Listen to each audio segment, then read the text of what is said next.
Lucas, capítulo 15, a partir do versículo 11 até o 32, talvez um dos textos mais conhecidos de toda a Bíblia, né? Assim diz a palavra do Senhor. Jesus continuou: um homem tinha 2 filhos.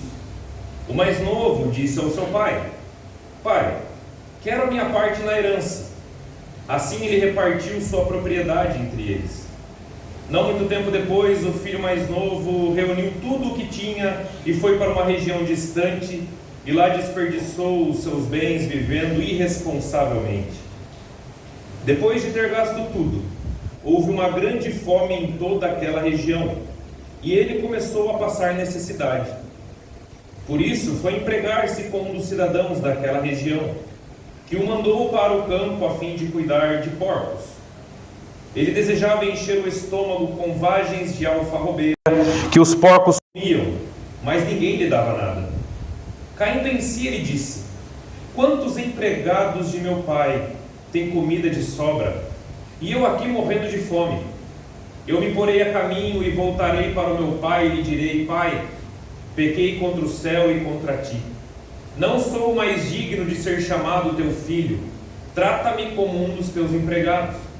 A seguir levantou-se e foi para a casa do seu pai. Estando ainda longe, o seu pai o viu e, cheio de compaixão, correu para o seu filho, o abraçou e o beijou. O filho disse: Pai, pequei contra o céu e contra ti, e não sou mais digno de ser chamado teu filho. Mas o pai disse aos seus servos: depressa, tragam a melhor roupa e vistam nele. Coloquem um anel em seu dedo e calçados em seus pés. Tragam um novilho gordo e matem-no. Vamos fazer uma festa e alegrar-nos. Pois este meu filho estava morto e voltou à vida, estava perdido e foi achado. E começaram a festejar o seu regresso. Enquanto isso, o filho mais velho estava no campo. Quando se aproximou da casa, ouviu a música e a dança. Então chamou um dos servos e perguntou-lhe o que estava acontecendo. Este lhe respondeu: seu irmão voltou e o seu pai matou um novilho gordo, porque o recebeu de volta são e salvo. O filho mais velho encheu-se de ira e não quis entrar. Então o seu pai saiu e insistiu com ele. Mas ele respondeu ao seu pai: olha, todos esses anos eu tenho trabalhado como um escravo a teu serviço e nunca desobedeci às tuas ordens. Mas tu nunca me destes um cabrito para festejar com os meus amigos. Mas quando volta para casa esse teu filho, que esbanjou os teus bens com as prostitutas, matas um novilho gordo para ele. Disse o pai: meu filho, você está sempre comigo e tudo que eu tenho é seu. Mas nós tínhamos que celebrar a volta desse seu irmão e alegrar-nos, porque ele estava morto e voltou à vida. Ele estava perdido e foi achado. Oremos. Senhor, muito obrigado por este culto. Obrigado, Deus, pelos louvores, onde nós sentimos a tua presença. Obrigado porque as crianças estão lá no fundo agora aprendendo o teu evangelho na linguagem delas. E eu peço que o Senhor me use neste momento apenas como uma simples ferramenta para a edificação do teu povo, da tua igreja. Que não venha nada da minha pessoa, pois eu sou pecador como qualquer outro aqui, não há diferença entre mim e os meus irmãos. Mas que o Senhor ilumine a minha mente e também a compreensão de cada um aqui, para que o Senhor me use apenas como um canal, para que o Senhor fale aos nossos corações e a tua palavra atinja o teu objetivo essa noite. É essa oração que nós fazemos em nome de Jesus. Amém.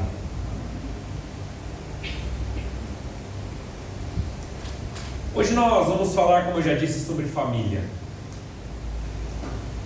A família, embora hoje em dia o sentido de família esteja bem deturpado, vocês concordam comigo?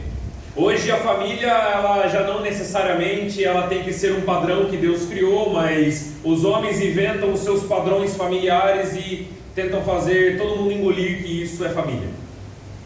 Mas eu quero falar aqui sobre a família que Deus criou. A primeira e mais importante instituição que Deus criou na terra. Quando Ele criou um homem e uma mulher. Quando Ele criou uma família. O foco dessa noite será aplicar esse texto que com certeza você já ouviu várias vezes, na verdade. Quem aqui nunca tinha ouvido essa parábola? Pois é, eu esperava isso. Todos aqui já ouviram essa parábola do filho pródigo, já viram encenações de teatro, já viram tantas coisas a respeito desse assunto.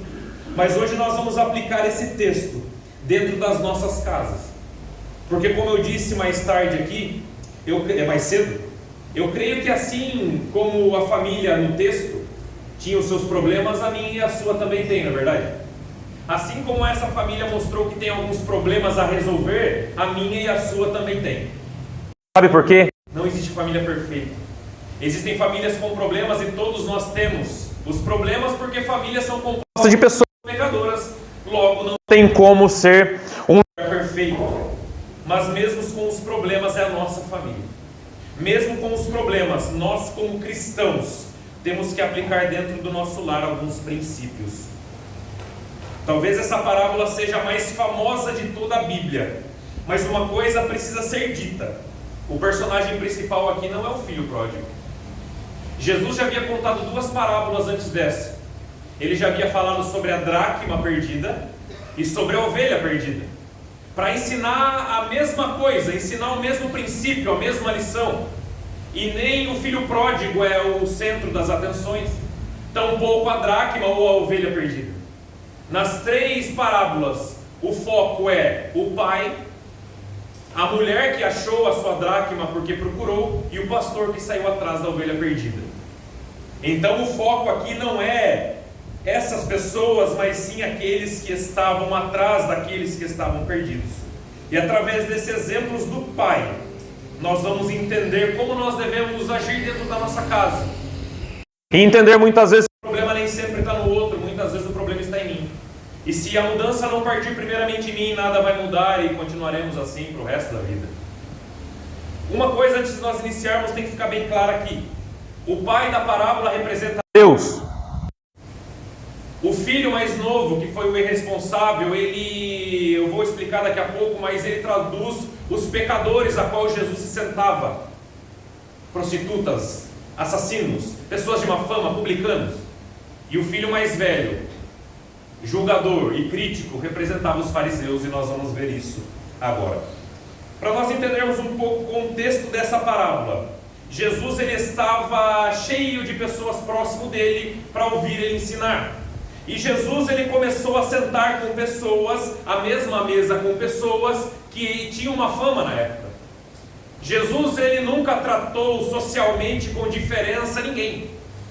Jesus ele se sentava com publicanos e pecadores, e ele foi criticado várias vezes pelos fariseus, porque como um mestre que se diz vir de Deus e se diz o Filho de Deus, se senta com pecadores e publicanos. Era esse o julgamento dos fariseus.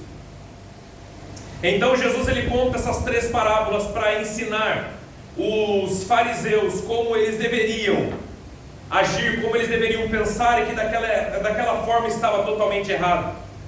Jesus era muito criticado porque ele já se sentou com pessoas que ninguém mais se sentaria naqueles dias. Com pessoas que talvez, se eu e você estivesse lá, nós também não sentaríamos juntos. Porém, nós vamos entender agora que o ator principal da sua vida não é você mesmo, é Deus. Da mesma forma que a parábola do filho pródigo não é o filho pródigo, é o pai. Da ovelha perdida é o pastor, e da dracma perdida é a mulher que procurou a sua dracma perdida. Porque se você fosse o ator principal da sua vida, você continuaria uma ovelha perdida, uma dracma perdida e um filho desviado. Porque se você foi um filho pródigo, se você foi uma ovelha que foi achada e uma dracma que foi encontrada, foi porque alguém procurou você e foi até você. E esse alguém é Deus. Versículo 11, acompanhe comigo, nós vamos versículo por versículo acompanhar esse texto.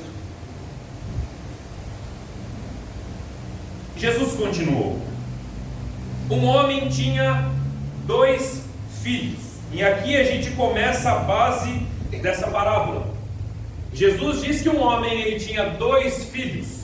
Aqui Jesus está querendo dizer aos fariseus que estavam criticando ele, que um dos filhos representavam esses pecadores que eram tão criticados, mas que muitos deles se arrependeram. Quem é que lembra quando Jesus disse: e subiu ao templo para orar um fariseu e um publicano?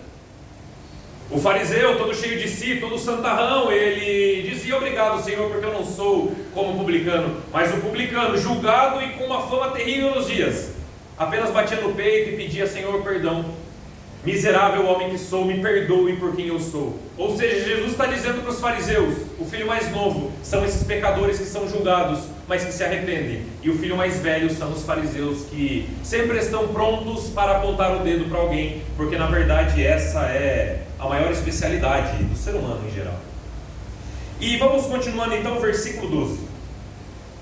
O mais novo disse ao seu pai: Pai, quero a minha parte da herança.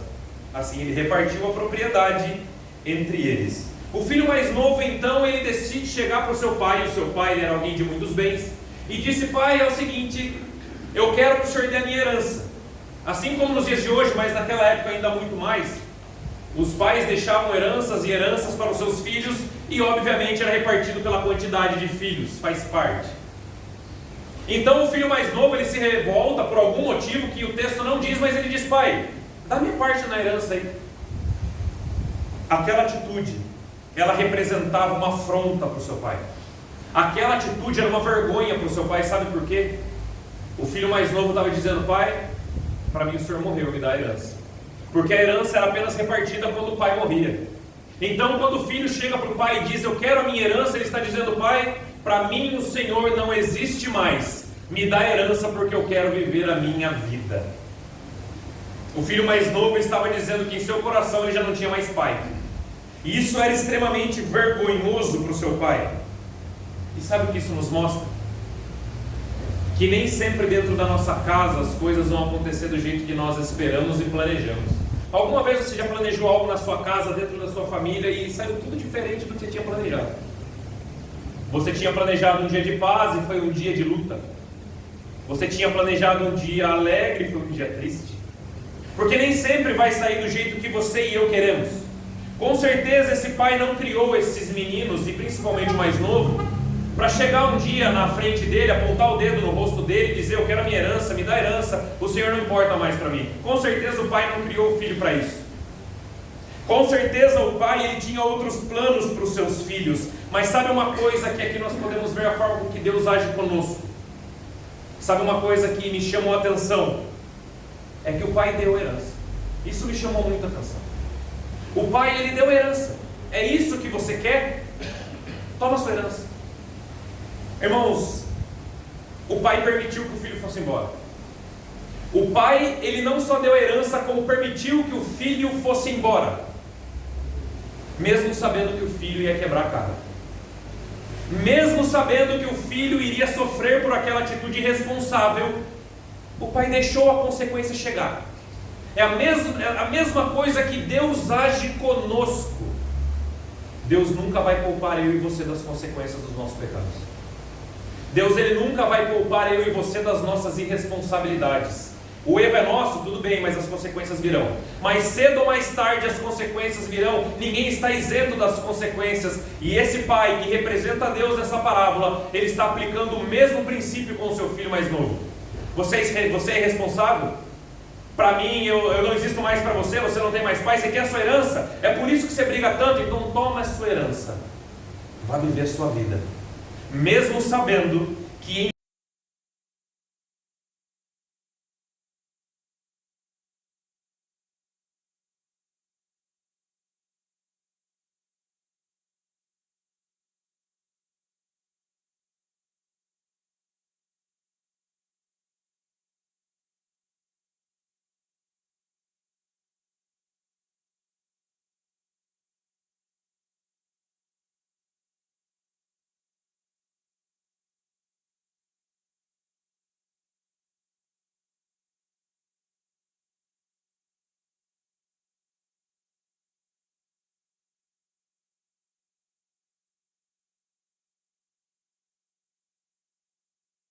quantas vezes você tentou aconselhar e despertar os seus familiares, mas eles sempre colocavam você como o chato da história, que nunca tem nada a ver, tá tudo certo, é assim mesmo. Você já ouviu aquela frase? Minha mãe falava muito essa frase quando eu era criança: santo de casa não faz. E é verdade, não é? Essa frase, ela reflete o quê? Talvez se uma pessoa de fora falar a mesma coisa, tenha um peso muito maior do que os da casa. Infelizmente é assim, eu não sei porquê, mas infelizmente é assim. Então o filho estava fazendo a mesma coisa. Esse texto ele nos ensina que quando o diálogo não funciona mais, porque nós podemos supor aqui no texto que não era a primeira vez que esse filho já estava mostrando alguma rebeldia. Para ele chegar ao ponto de dizer para o pai que ele queria parte na herança e ir embora, a coisa já estava muito crítica. Quer dizer aqui que o pai muitas vezes tentou diálogo, o pai muitas vezes tentou aconselhar, o pai muitas vezes tentou chegar próximo, mas nunca houve acordo. E quando o diálogo não funciona mais, deixe as consequências virem. O maior erro de todos nós é quando nós queremos poupar as pessoas que nós amamos do sofrimento. É um dos maiores erros que nós cometemos, porque Deus nunca agiu assim comigo e com você. Quando nós aconselhamos e damos todo o suporte, diálogo, mas chega um ponto em que a pessoa não quer mais ser aconselhada, a pessoa não quer mais conversar, a pessoa não quer mais papo. E se você toca no assunto, a casa vira de ponta cabeça, não é assim? Quando chega num ponto desse, deixe com que a pessoa quebre a cabeça, porque isso vai ser a maior lição da vida dela. E é um erro se você não deixar a consequência bater forte na pessoa. Ela nunca aprenderá. Oriente, se importe, ore pela sua família. Porém, se o diálogo não adianta mais, deixe, porque a vida ensina. A vida, eu digo, Deus através das coisas da vida. Não coloque os seus numa bolha, porque um dia essa bolha vai estourar e vai ser pior. Permita com que ele possa, ele ou ela, ou qualquer pessoa, possa aprender com os seus erros. O pai da parábola disse: filho, está aqui a sua herança, passar bem. É isso que você quer? São princípios que você não aprendeu dentro de casa. São coisas que eu nunca esperava ouvir de você, filho. Mas eu já te avisei, é isso que você quer. Tchau. Você vai aprender com as consequências da vida. Importante dizer aqui, irmãos, só para nós contextualizarmos, que esses princípios que nós estamos falando aqui, o texto, ele deixa muito claro que esse filho rebelde já era um homem feito, tá? Não era adolescente querendo apontar dedo na cara de pai e mãe, não. Se é adolescente e mora dentro da sua casa, você que manda. É um princípio bíblico, tá? Então você tem o controle. Agora eu estou falando aqui daquele filho que já é criado, já é homem ou mulher feito. Porque o filho, se vocês analisarem esse filho mais novo, ele gastou tudo com bebidas e prostitutas. Então adolescente ele não era. Era pessoa já formada. Alguém que já tinha sua mente formada e não queria mais morar com seu pai. Ele queria ir embora. Ele queria sair da casa. Agora, se é um adolescente, irmãos, nada disso se aplica, tá? O adolescente pode ser rebelde, pode querer gritar, espernear. A casa é sua, quem manda é você e mora dentro da sua casa. Então, o dever é dele honrar os seus pais, né? Aqui nós estamos falando para quem já é criado. Outro ponto importante: o filho, quando ele se rebelou, ele foi se rebelar em outro lugar. A Bíblia diz que ele foi para uma terra distante. O pai, ele não permitiu rebeldia dentro da sua casa. Ele não permitiu rebeldia dentro do seu quintal. Você quer bater a cabeça? Está aqui sua herança, tchau. Ele foi ser rebelde numa terra distante, mesmo sabendo das consequências. Mas o pai não deturpou o seu lar por causa da rebeldia do seu filho. Quantas vezes agora, passando para nós queremos, eu e você, queremos viver de forma tão independente de Deus, e acabamos quebrando a cara. E nós já sabíamos que na verdade nós iríamos quebrar a cara mais cedo ou mais tarde.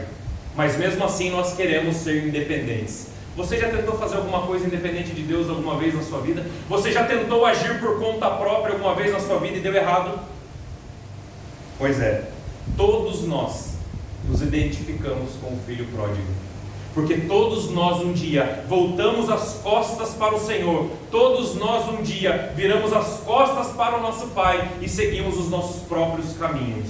Todos nós. Seguindo o texto, versículo 13 até o 19, diz assim: não muito tempo depois, o filho mais novo reuniu tudo o que tinha e foi para uma região distante. E lá desperdiçou os seus bens vivendo irresponsavelmente. Depois de ter gasto tudo, houve uma grande fome em toda aquela região e ele começou a passar necessidade. Por isso foi empregar-se com um dos cidadãos daquela região, que mandou para o seu campo a fim de cuidar de porcos. Ele desejava encher o estômago com as vagens de alfarrobeira que os porcos comiam, mas ninguém lhe dava nada.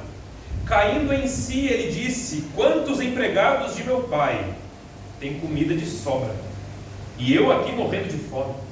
Eu me porei a caminho e voltarei para o meu pai, e lhe direi: pai, pequei contra o céu e contra ti, não sou mais digno de ser chamado teu filho, trata-me como um dos teus empregados. Está vendo como a vida ensina? Está vendo como a vida ensina? O texto diz então que o filho irresponsavelmente, o playboyzinho da época, porque ele tinha muitos bens, foi viver a sua vida irresponsavelmente, foi viver a sua vida esbanjando o dinheiro do seu pai, foi viver a sua vida, e depois nós vamos ver que ele gastou com vícios e prostitutas. Mas o texto diz que um tempo depois ele já tinha gastado tudo. Chegou uma grande fome na região que ele estava e ele começou a passar necessidade. O playboyzinho agora estava procurando serviço. O playboyzinho que não dava valor para a vida agora estava correndo atrás de emprego. Aquele que nunca quis saber de nada, nunca deu valor para nada, agora estava correndo atrás do seu sustento. Porque quando bate a necessidade na sua cara, você corre para satisfazer a sua necessidade básica. Você corre para sobreviver.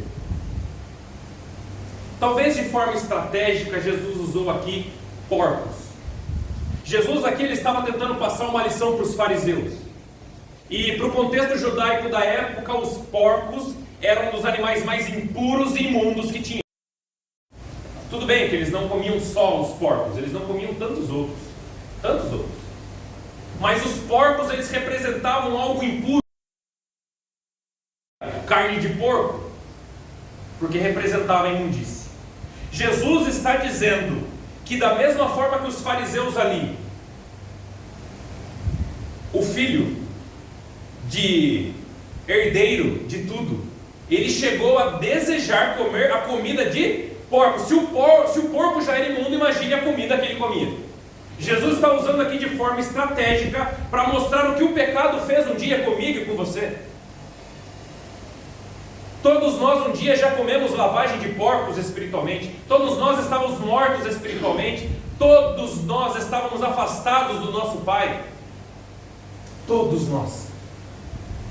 E Jesus ele diz que a rebeldia tem um preço. A rebeldia contra os seus pais tem um preço. Só que olha como foi importante o pai deixar o filho bater a cabeça e passar necessidade. Agora de repente o filho caindo em si, ele fala: poxa vida, quantos empregados da casa do meu pai têm comida de sobra e eu estou aqui desejando lavagem de porcos. Quantas vezes nós trocamos as coisas boas que Deus tem para nós para ficar correndo atrás de lavagem de porcos? Quantas vezes nós agimos dessa maneira? Ele caindo em si. Olha como a necessidade, a lição da vida que Deus usa, nos faz abrir os olhos para coisas que antes nós não abríamos. Ele caiu em si porque começou a passar a necessidade. Se não houvesse essa necessidade, ele continuaria no seu caminho, ele continuaria irresponsável, ele continuaria vivendo do seu jeito. Mas veio as lições da vida, então ele lembrou do seu pai. Acontece comigo e com você isso muitas vezes. Por que será que nós lembramos apenas do nosso pai quando nós estamos em apuros? Por que será que nós lembramos do nosso Deus quando nós estamos em necessidade e apuro? Por quê? Porque quando nós estamos na fartura, como ele estava anteriormente, nem lembrava do seu pai.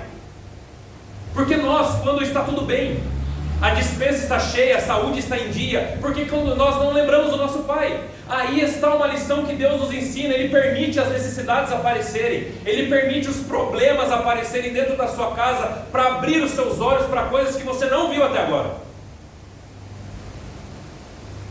para coisas que você não enxergou até agora. E quando você não abrir os seus olhos, a dificuldade vai continuar.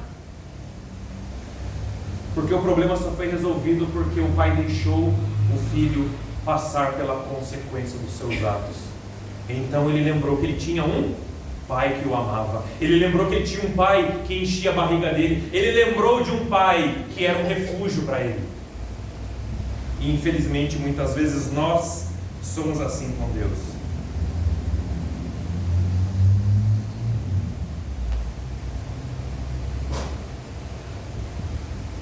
Sabe uma coisa que nós temos que entender?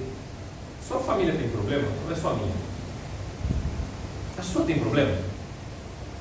Quantas vezes você já brigou? Tio, primo, sei lá, o grau de parentesco. E tem gente que na mesma casa mora, né? Tio, tia, enfim. Quantas vezes você já brigou?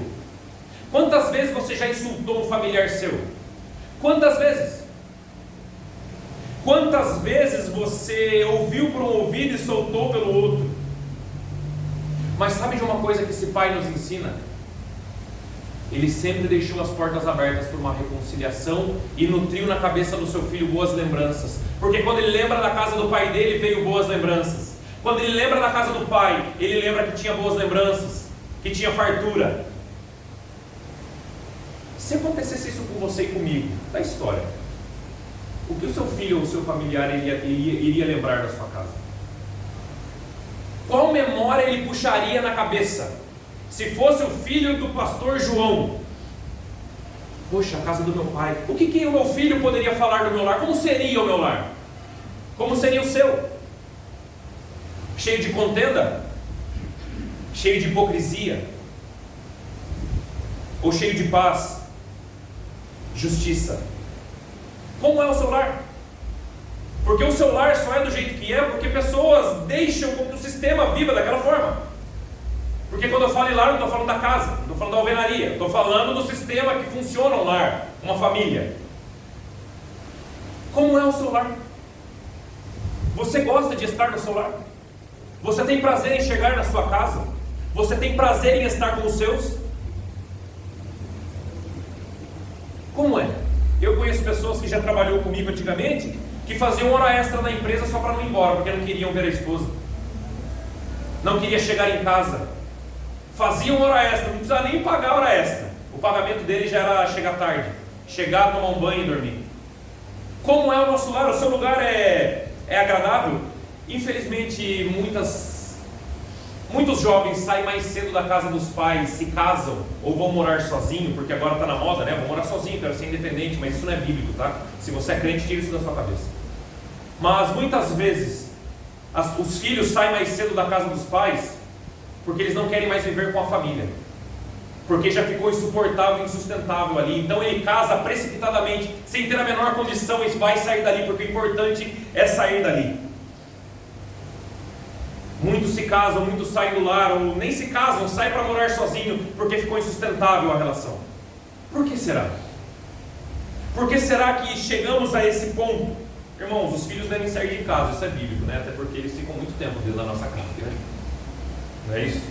Tem filhos aí que demoram mais. Eu conheço não vou falar o nome dele para não ser processado, mas ele tem 50 anos, ele mora com a mãe dele ainda. Pensa um cara que gosta da mãe. Ele ainda mora com a mãe. É exagero dele. Ele exagerou. Os filhos têm que sair de casa, é uma bênção que saia, viu, gente? No dia que chegar o tempo, de uma forma em harmonia e bíblica, vai com Deus. Deus abençoe, siga a sua vida, tchau. Isso é bom. Mas tem que ser feito de uma forma harmoniosa, uma forma bíblica. E muitas vezes nós vemos famílias sendo desmembradas por causa de falta de perdão, falta de conciliação e porque os princípios bíblicos não são aplicados dentro do lar. Se você não aplica os princípios bíblicos dentro da sua casa, não adianta estar na igreja, porque isso não vai adiantar absolutamente nada. Vir na igreja é apenas um detalhe. Versículo 24 continua assim, 20 a 24. A seguir levantou-se e foi para a casa do seu pai. Estando ainda longe, o seu pai viu e, cheio de compaixão, correu para o seu filho, o abraçou e o beijou. O filho lhe disse: pai, pequei contra o céu e contra ti, eu não sou digno de ser chamado teu filho.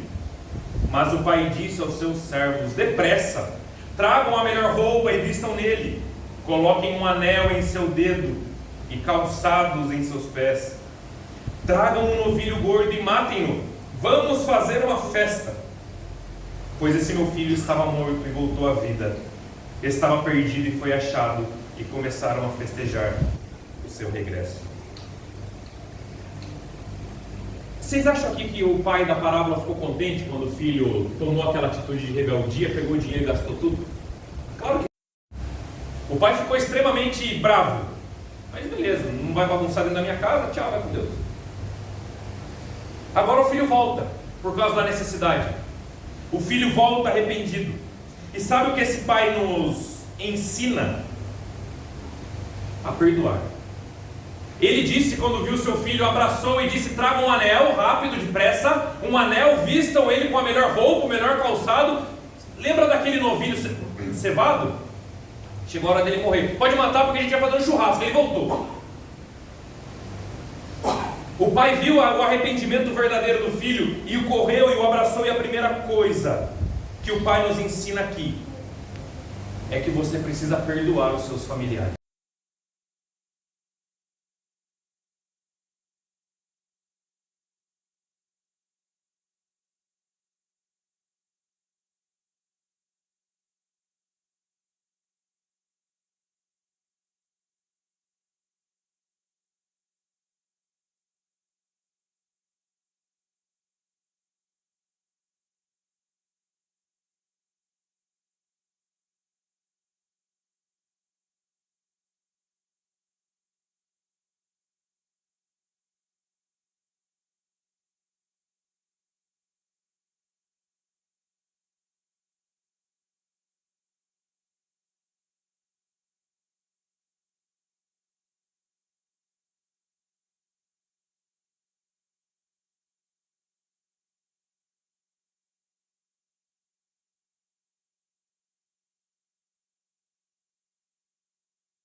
Cabeça, tá vendo só? Eu falei, eu avisei. Agora tá aí todo com fome, todo mal vestido, descalço.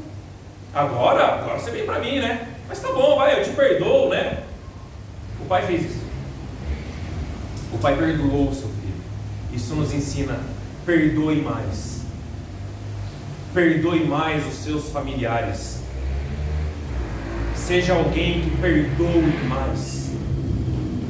É isso que esse pai nos ensina. Como nós temos agido, como nós estamos sendo dentro da nossa casa. Aqui eu não estou falando de alguém que vai lá e daqui a pouco. O texto está dizendo aqui de uma vida nova, um arrependimento desse rapaz. E quando o arrependimento, perdoe. Perdoe de coração. Você deve perdão para alguém? Pensa aí.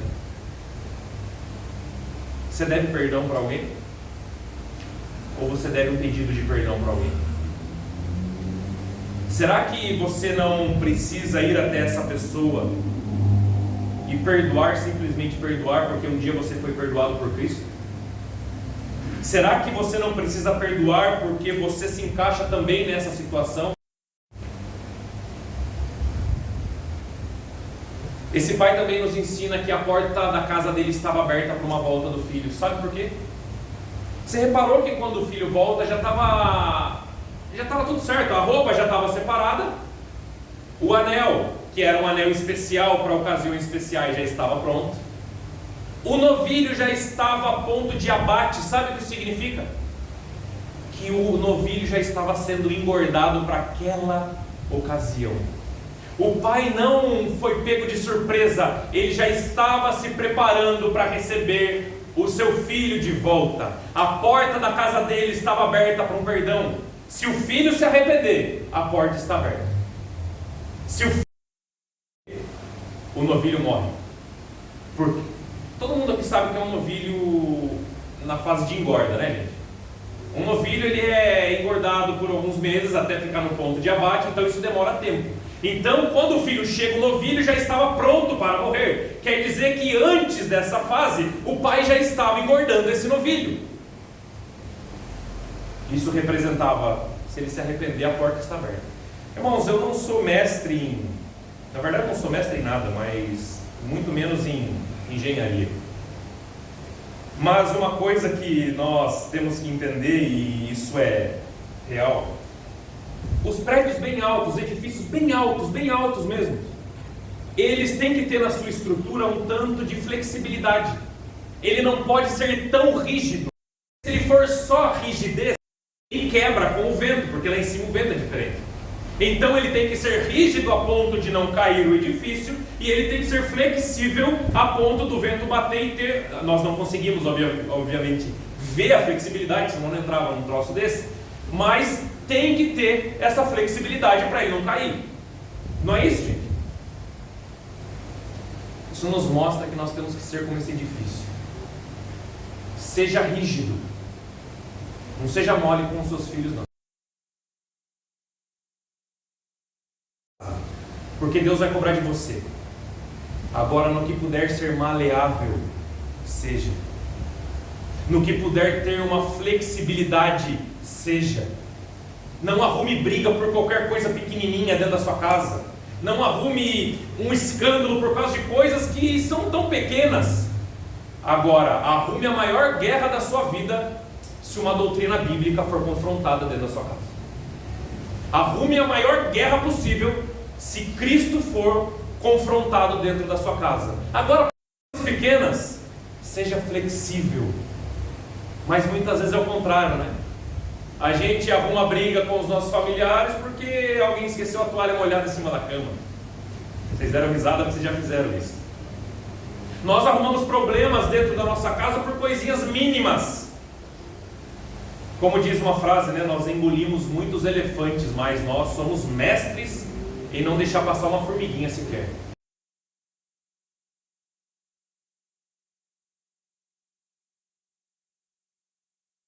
Mas nós nos desgastamos por pequenas coisas. Não espere o seu edifício quebrar para depois você tentar reconstruir, porque reconstruir é mais difícil. Perdoe mais. Analise se vale a pena determinadas situações dentro da sua casa, comprar determinadas causas e determinadas brigas, para que você mantenha o seu edifício rígido quando preciso, maleável quando preciso. Versículo 25 ao 32, agora vamos ver o filho mais velho, né?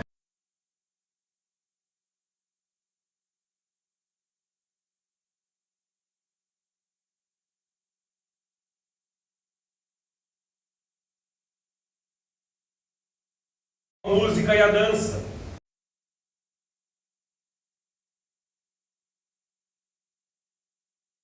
O pai matou um novilho gordo porque recebeu de volta o seu salvo.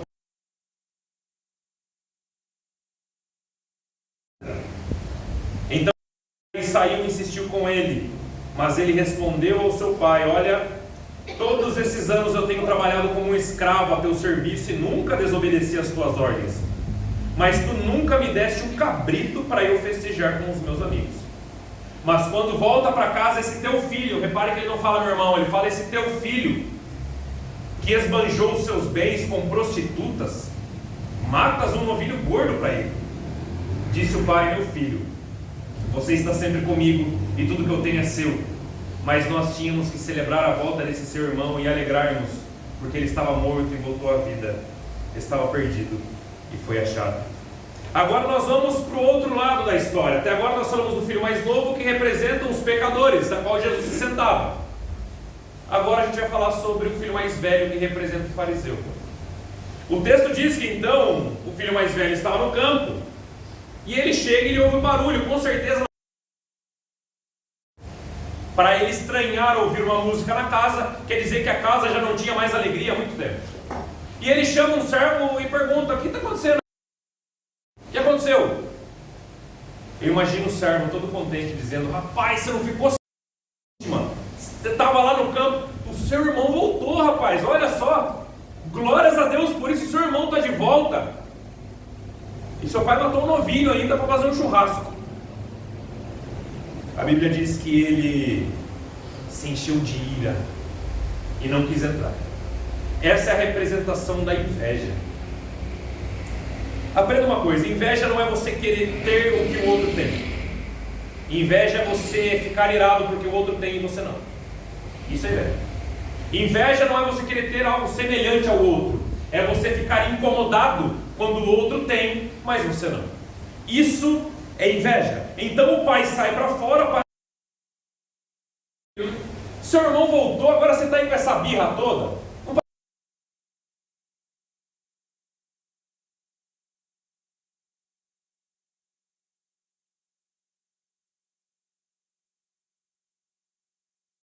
Ao invés de você se alegrar, você fica assim. Da mesma forma que o irmão representa a inveja, o que aconteceu com o filho mais novo representa a graça que eu e você recebemos da parte de Deus. Ele não tinha nada para oferecer para o pai dele. Ele estava imundo, com fome, com necessidade. Mas o pai, de forma misericordiosa e graciosa, o recebeu. O aceitou. E com você. Spurgeon disse que você conhecer o Evangelho é como um mendigo que encontrou onde tinha pão e água. Agora ele precisa sair na rua e contar para as outras pessoas.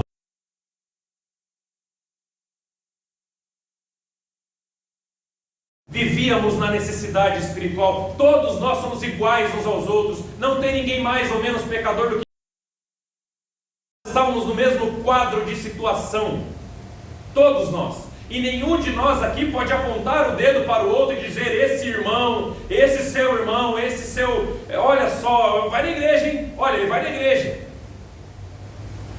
É exatamente o que o irmão mais velho estava fazendo. Agora volta, né? Gastou tudo com prostituta, agora está aí, acabou o dinheiro, por isso que voltou. Olha lá, acabou tudo que tinha, por isso que voltou correndo. E muitas vezes nós somos julgadores. Fariseu dentro da igreja. Nós queremos medir quem merece mais, quem merece menos. Nós queremos colocar o nosso senso de justiça sobre as pessoas. E nós não entendemos que nós somos exatamente iguais. Todos nós estávamos mortos em transgressões e em pecado. Deu você de braços abertos, não foi? Deus recebeu você de braços abertos, colocou um anel em seu dedo, vestiu você, matou um novilho na cruz do Calvário para receber você. E muitas vezes a gente acha que o outro ele não precisa da mesma coisa, ele não é digno. Quando nós dizemos que o outro não é digno, nós automaticamente estamos nos colocando superiores a eles, coisa que nós nunca somos, nunca fomos. No início, aqui eu disse que o filho mais novo ele representava os pecadores e o mais velho os fariseus. Talvez de forma estratégica de novo, repare que Jesus não termina essa parábola dizendo se o filho mais velho chegou a entrar na casa ou não. O texto não diz isso. O texto diz que eles ficaram naquele diálogo, o pai e o filho mais velho, mas não diz se o filho julgador entrou na casa do pai ou não. Ele estava para fora. Sabe o que Jesus estava querendo dizer? Vocês que são todos julgadores vão ficar de fora, enquanto aqueles que vocês tanto julgam estão lá dentro festejando e experimentando a carne assada do novilho. Enquanto vocês se preocupam em se achar superiores às pessoas, vocês vão ficar para fora, enquanto aquele que se arrependeu dos seus pecados e humildemente volta para a casa do seu pai, está lá dentro festejando. E essa casa e essa festa representa a glória do Senhor. Estrategicamente, Jesus não disse se os fariseus ali representados pelo filho mais velho entrou ou não na casa. Será que nós não corremos o risco de sermos os filhos mais velhos? Nós talvez já estamos na igreja há muito tempo. Talvez você está na igreja já há tanto tempo E pela graça de Deus, você nunca se desviou dos caminhos de Deus. Você nunca virou a cabeça, nunca pisou na bola. E por isso você fica todo cheio de si, não é? Por isso você fica todo. Por quê? Porque você, de todo esse tempo de carreira, assim como o filho, repare que o filho mais velho começou a querer se justificar com as obras. Eu trabalho para o Senhor, eu sou um escravo, eu faço tudo que o Senhor pede para mim, eu obedeço, Senhor. Agora o Senhor mata um novilho gordo. Muitas vezes nós somos.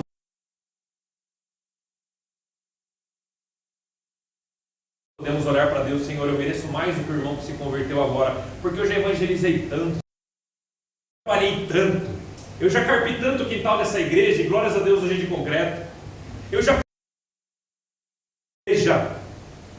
Aprenda uma coisa.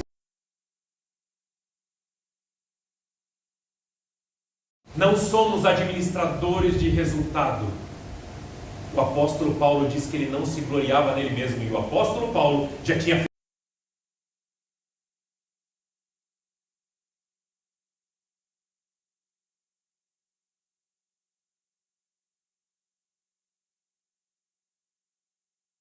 A primeira coisa que fez foi clamar por misericórdia. Hipocrisia.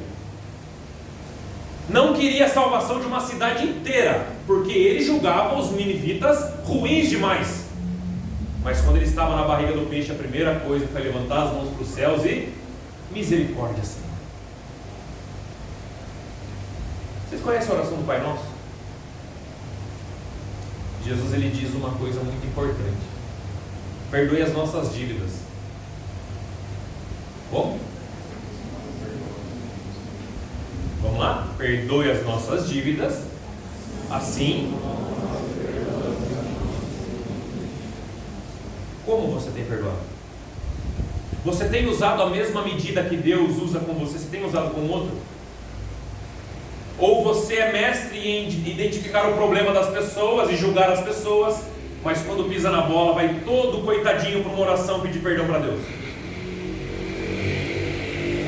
Como você tem sido? Você tem exercido a misericórdia que Deus exerceu com você? Você tem exercido isso? Portanto, dentro da sua casa, perdoe mais. Peça mais perdão. Reconheça que nem sempre o problema está na outra pessoa, muitas vezes está dentro de mim.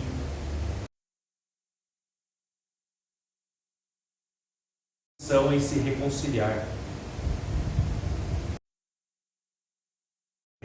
conosco. Quantas vezes pais e filhos não têm uma relação quebrada dentro da casa? Não agem como se fossem estranhos dentro do mesmo lar? Quantos irmãos não se tratam muitas vezes como adversários dentro da mesma casa? Como inimigos, como opositores? Um querendo ser melhor do que o outro e ser mais importante do que o outro? Quantas vezes nós vemos casamentos destruídos porque um quer ter mais razão que o outro? Um quer fazer o outro engolir algo que o outro não quer engolir, assim sucessivamente. Quantas vezes a dureza do nosso coração fala mais alto do que a palavra de Deus? E daí nós nos perguntamos por que a nossa casa nunca muda, mas a gente faz sempre as mesmas coisas.